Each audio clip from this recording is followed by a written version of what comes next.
Hello students, welcome back to my channel. Today we are going to study one more interesting story, that is the friendly mongoose. Okay, this is the second lesson of the class 6, A Peck with the Sun.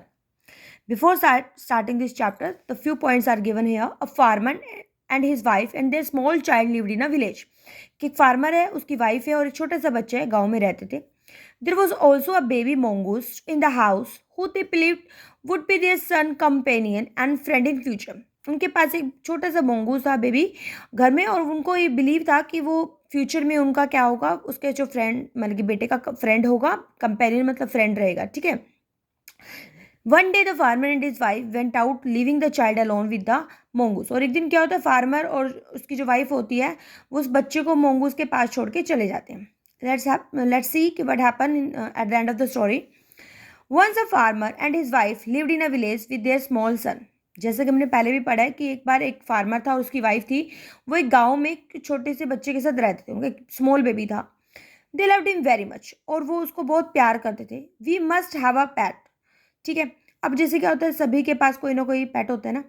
The farmer said to his wife one day, तो एक दिन farmer अपनी wife को बोलता है, when our son grows up he will need a companion, कि जब हमारा बच्चा बड़ा होगा तो उसको भी कोई ना कोई कंपेनियन और कोई फ्रेंड चाहिए. This pet will be our son companion, और कि जो हमारा ये पेट है वो क्या होगा, हमारे बेटे का अच्छा एक कंपेनियन होगा. His wife like this idea, उसकी वाइफ को भी बहुत अच्छा लगा ये आइडिया. ठीक है. जैसे घर में पेट रख लेते हैं सभी, डॉग रख लेते हैं, कैट्स रख लेते हैं, समटाइम्स रैबिट भी रखते हैं कुछ लोग. तो उसको उनके पास एक ही बेबी था, तो उनको ये था कि जब बच्चा बड़ा होगा तो वो किसके साथ खेलेगा, तो उन्होंने डिसाइड किया कि हम एक पेट रखते हैं. One evening the farmer brought with him a tiny mongoose. और एक दिन क्या होता है, जो फार्मर होता है वो अपने बेटे के लिए एक टाइनी मोंगूज लेकर आता है. थोड़ा अनयूजुअल है कि वैसे तो लोग डॉग लाते हैं, कैट लाते हैं, लेकिन यहाँ पे फर्स्ट टाइम ऐसा है कि इस स्टोरी में कि मोंगूज लेकर आते हैं. इट्स अ बेबी मोंगूज, छोटा है मतलब बेबी है. Said his wife but will soon be fully grown, he will be a friend to our son, कि लेकिन ये जल्दी बड़ा भी हो जाएगा, क्या वो हमारे बेटे का फ्रेंड बनेगा. Both the baby and mongoose grew in a 5 or 6 month. The mongoose had grown to its full size. अब क्या होता है कि जो हम ह्यूमन बींग होते हैं उनकी जो ग्रोथ प्रोसेस होता है वो बहुत स्लो होता है. ठीक है. एज़ कम्पेयर टू एनिमल, तो जो विद इन 5 और 6 मंथ में क्या होता है कि बच्चा ज़्यादा बड़ा थोड़ी ना होता है, लेकिन मोंगूज के अपनी फुल ग्रोथ में आ जाता है, फुल साइज में आ जाता है.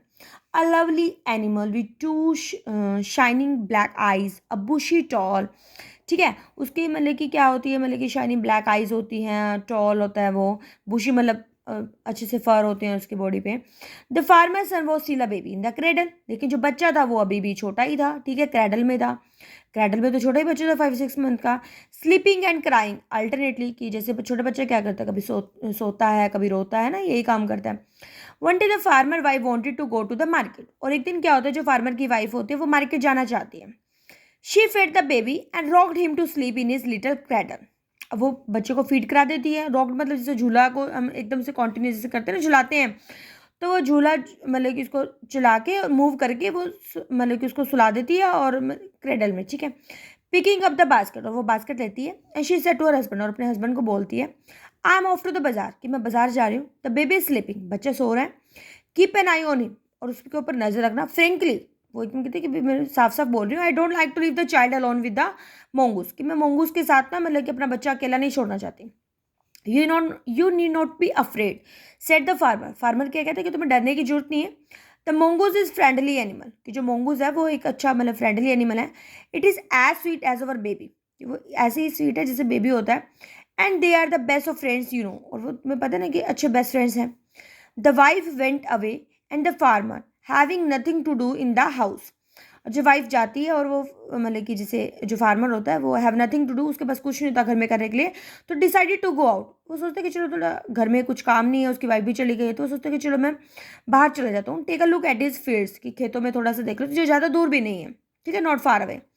ही ran into some friends on the way, उसको रास्ते में कुछ फ्रेंड्स मिल जाते हैं. Did not return for a quite some time, और थोड़े टाइम के लिए वो नहीं आता. ठीक है. The farmer wife return home, जब फार्मर की जो वाइफ होती है जब घर आती है, ठीक है, उसके पास एक हैवी बैग होता है. She found the mongoose at the entrance of the house with the blood on his face and pause. और वो क्या देखती है कि जो मोंगूज है गेट मतलब कि जो डोर के एंट्रेंस पे, घर के एंट्रेंस पे वो ब्लड उसके फेस पे लगा हुआ है, उसके पॉज पे लगा हुआ है. She jump to the conclusion that it was her son blood. एकदम से उसको देखते हुए वो बिल्कुल कंक्लूजन पे आ जाती है कि ये तो उसके बेटे का खून है. And the mongoose was the guilty one. ठीक है, कि जो मोंगूज है कि भाई वही गिल्टी है, मोंगूज की वजह से ये सब हुआ है. The farmer wife finish her shopping and came back home with a basket full of grocery. ठीक है, और अब स्टोरी में हम क्या देखते हैं कि जो फार्मर की वाइफ होती है उसने अपनी शॉपिंग कर ली है, वो वापस घर पे आती है और बहुत मतलब कि जो बास्केट होती है उसकी पूरी ग्रोसरी से भरी होती है. She saw the mongoose sitting outside as if waiting for her. और वो देखती है कि मोंगूज बाहर बैठा हुआ है, ऐसा लग रहा था कि जैसे वो उसी की वेट कर रहा है. On seeing her he ran to the welcome her as was customary. Customary मतलब क्या होता है, रूटीन में हैबिट होती है, जैसे कोई काम हम करते हैं कि जैसे जब भी वो बाहर से आती थी तो वो एकदम से दौड़ के उसके पास आता जाता था. ठीक है. The farmer wife took one look at the mongoose and screamed. Blood! She cried. The face and paws of the mongoose were smeared with blood.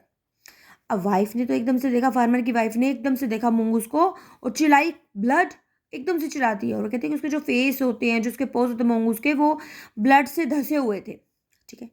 You wicked animal, you have killed my baby. She screamed hysterically. Hysterically का मतलब होता है बिना सोचे समझे एकदम से चिल्लाना शुरू कर देती है कि तुम गंदे एनिमल, कि तुमने मेरी बेबी को मार डाला.